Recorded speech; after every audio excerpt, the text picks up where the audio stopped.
اعوذ باللہ من الشیطان الرجیم بسم اللہ الرحمن الرحیم وَيُطْعِمُونَ الطَّعَامَ عَلَى حُبِّهِ مِسْكِينًا وَيَتِيمًا وَأَسِيرًا۔ حمد و ثنا اللہ سبحانہ و تعالی کے لیے، اور آسمان کے ستاروں کی تعداد سے زیادہ، زمین کے ذرات کی تعداد سے زیادہ، پانی کے قطرات کی تعداد سے زیادہ، جنوں انس اور ملائکہ کی تعداد سے زیادہ درود و سلام ہوں محمد و آل محمد صلی اللہ علیہ وآلہ وسلم پہ۔ قابل عزت سامعین محترم، پوری کائنات کے لوگ مل کر بھی پورے کائنات کے لوگوں کی عزت اور عظمت کو اگر اکٹھا کیا جائے تو وہ رسول اللہ صلی اللہ علیہ وسلم کے اہل بیت کے پاؤں کی خاک کے برابر بھی نہیں ہو سکتے۔ اتنا مقام ہے کہ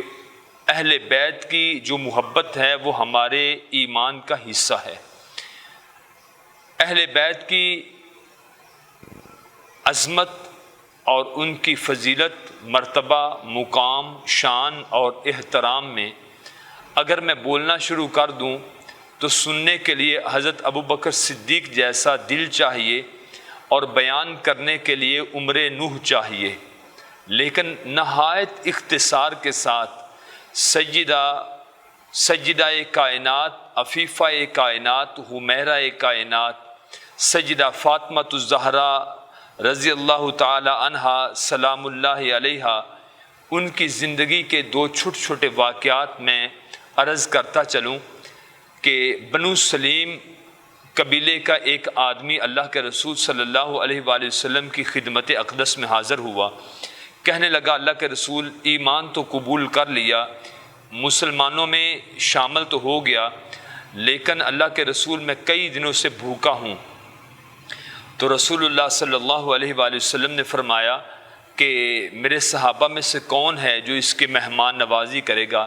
ہر طرف خاموشی تھی، کیونکہ کسی کے گھر میں بھی کھانا کھلانے کی ہمت اور طاقت نہیں تھی، وافر مقدار میں یا گزارے کے مطابق بھی رزق نہیں تھا۔ تو آپ نے حضرت سلیمان فارسی رضی اللہ تعالی عنہ سے کہا، اے سلیمان، اس کا بازو پکڑ لے اور مدینے کی گلیوں میں کہنا شروع کر دے کہ یہ اللہ کے رسول صلی اللہ علیہ وآلہ وسلم کا مہمان ہے۔ تو جب حضرت سلیمان فارسی رضی اللہ تعالی عنہ نے اس بنو سلیم قبیلے کے نئے مسلمان ہونے والے آدمی کا ہاتھ پکڑا اور گلیوں میں چلنا شروع کر دیا، اور کیا کہنا شروع کر دیا؟ ھذا ضیف رسول اللہ، یہ اللہ کے رسول صلی اللہ علیہ وآلہ وسلم کا مہمان ہے۔ تو قربان جائیں ان کی آواز پہ، قربان جائیں ان لوگوں پہ جنہوں نے پھر صدقہ کیا، قربان جائیں ان پہ جنہوں نے یہ آواز دی، اور قربان جائیں ان ہستیوں پہ کہ جن کے بارے میں اللہ تعالیٰ نے قرآن کریم میں ان کی منقبت، رفعت، مقام، شان اور احترام میں قرآن کریم کی آیات مقدسہ نازل فرمائیں۔ حضرت سلیمان فارسی رضی اللہ تعالی عنہ اس مہمان کو ساتھ لے کر جا رہے ہیں۔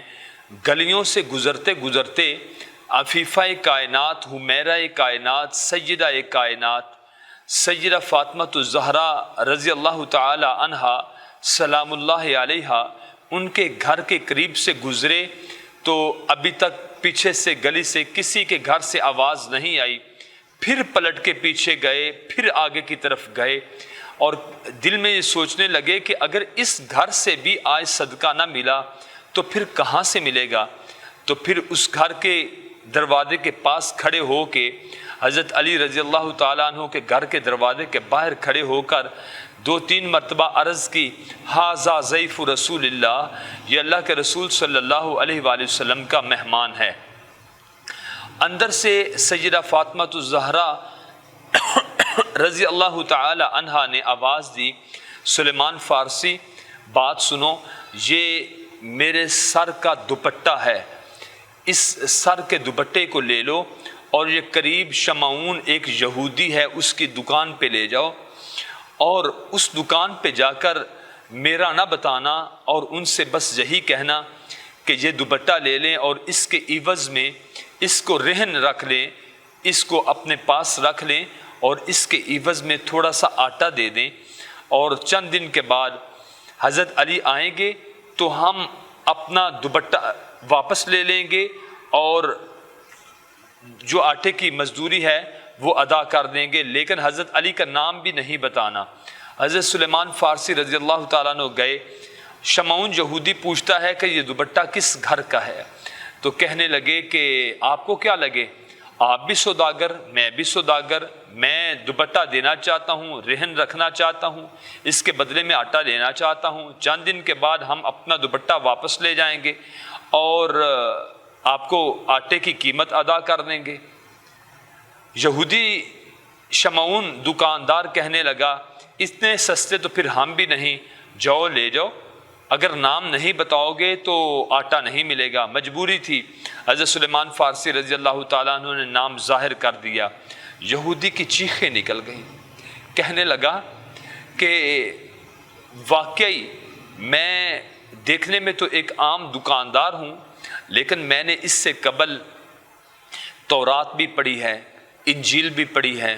زبور بھی پڑھی ہے، اور وہاں لکھا ہوا تھا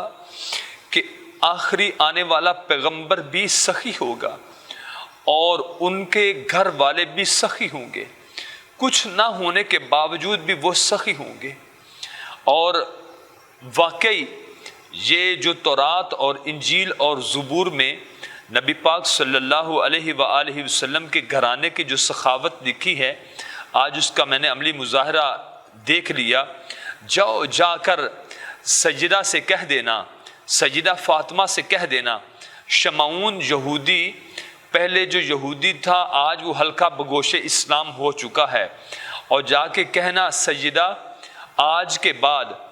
میرا مال، میری جان، میری دکان، میرا کاروبار سب کچھ تیرے بابا حضور کے نام پہ میں نے اللہ کی راہ میں دے دیا۔ اور جا کر سیدہ کو ایک میرا اور بھی پیغام دینا، جا کے سیدہ کو کہنا کہ سیدہ تیرے دوپٹے کی چادر کی قیمت ایک یہودی کیا ادا کر سکتا ہے، تیرے دوپٹے کی قیمت پوری کائنات کے لوگ مل کر بھی ادا نہیں کر سکتے۔ ایک اور واقعہ اسی ضمن میں جاتے جاتے عرض کرتا چلوں۔ ایک مرتبہ افطاری کا وقت ہے، حضرت علی رضی اللہ تعالیٰ عنہ گھر میں بیٹھے ہوئے ہیں، حسنین کریمین بھی ہیں، سیدہ فاطمہ رضی اللہ تعالیٰ عنہ کے ننھے ہاتھ وہ روٹیاں بنا رہے ہیں، افطاری کا وقت ہے، سب کے سامنے ایک ایک روٹی رکھی جا رہی ہے۔ دروازہ کھٹکا، انا ابن السبیل، میں راستے کا مسافر ہوں، روزہ افطار کرنا ہے، کوئی ہے چیز تو دے دیں۔ حضرت حسن رضی اللہ تعالی عنہ اٹھے، اپنے حصے کی روٹی اپنے دامن میں ڈال لی اور پوچھنے لگے ابا حضور اگر مجھے اجازت ہو تو میں اپنے حصے کی روٹی سوالی کو دے آؤں؟ انہوں نے کہا بیٹا اس سے بڑی کیا بات ہو سکتی ہے، آپ یوں کریں کہ میں علی کی روٹی بھی باہر سوالی کو دے آؤ۔ 2 روٹیاں لے کے جانے لگے تو شہید کربلا حضرت حسین رضی اللہ تعالی عنہ پکار اٹھے، بھائی حسن ٹھہرے ذرا، میرے حصے کی تیسری روٹی بھی آپ باہر سوالی کو دے آؤ۔ تینوں روٹیاں لے کر جانے لگے تو سیدہ کائنات، حمیرہ کائنات، عفیفہ کائنات، سیدہ فاطمہ الزہرا رضی اللہ تعالی عنہا سخاوت کے اس میدان میں کیسے پیچھے رہ سکتی تھیں، جنہوں نے سخاوت کے گر محمد رسول اللہ صلی اللہ علیہ وآلہ وسلم کی گود سے سیکھے تھے۔ کہنے لگی سیدہ کہنے لگی بیٹا حسن واپس آؤ، چوتھی میرے حصے کی روٹی بھی آج باہر سوالی کو دے آؤ، میں بھی تو آخر محمد کا خون ہوں نا، میں بھی تو آخر محمد کا خون ہوں نا، میرے حصے کی روٹی بھی آج سوالی کو باہر دے آؤ۔ چاروں روٹیاں لے کر حضرت حسن رضی اللہ تعالی عنہ جانے لگے تو گھر کی لونڈی سیدہ فضہ رضی اللہ تعالی عنہ تڑپ اٹھیں، کہنے لگی بھائی حسن ٹھہریے ذرا، میرے حصے کی روٹی بھی آج باہر سوالی کو دے آؤ۔ تاکہ عالم انسانیت کو پتہ چل جائے، تاکہ تمام کائنات کے لوگوں کو پتہ چل جائے، تاکہ رہتی دنیا تک کے لوگوں کو پتہ چل جائے، تاکہ قیامت کی صبح تک پیدا ہونے والے ہر فرد و بشر تک یہ بات پہنچ جائے کہ صرف حضرت علی کا گھرانہ ہی سخی نہیں ہوتا، ان کے نوکر چاکر بھی سخی ہوا کرتے ہیں، ان کے گھر کے ٹکڑوں پر پلنے والے بھی سخی ہوا کرتے ہیں۔ رب العالمین کو یہ ادا اتنی پسند آئی کہ رب العالمین نے قرآن کریم کا حصہ بنا دیا، فرمایا وَيُطْعِمُونَ الطَّعَامَ عَلَى حُبِّهِ، وہ ایک اللہ کی محبت پر لوگوں کو کھانا کھلاتے ہیں۔ وَيُطْعِمُونَ الطَّعَامَ عَلَى حُبِّهِ مِسْكِينًا وَيَتِيمًا وَأَسِيرًا، مسکینوں کو بھی کھانا کھلاتے ہیں، یتیم بچوں کو بھی کھانا کھلاتے ہیں، اور جو قیدی ہوتے ہیں ان کو بھی کھانا کھلاتے ہیں، اور صرف اللہ کی رضا کے لیے کھانا کھلاتے ہیں۔ ہم بھی مسلمان ہیں، ہم نبی پاک صلی اللہ علیہ وسلم کا کلمہ پڑھنے والے ہیں، ان کی آل پر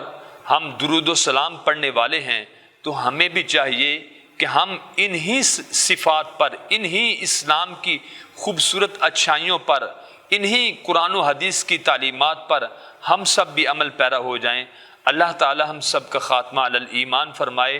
آمین۔ السلام علیکم ورحمۃ اللہ وبرکاتہ۔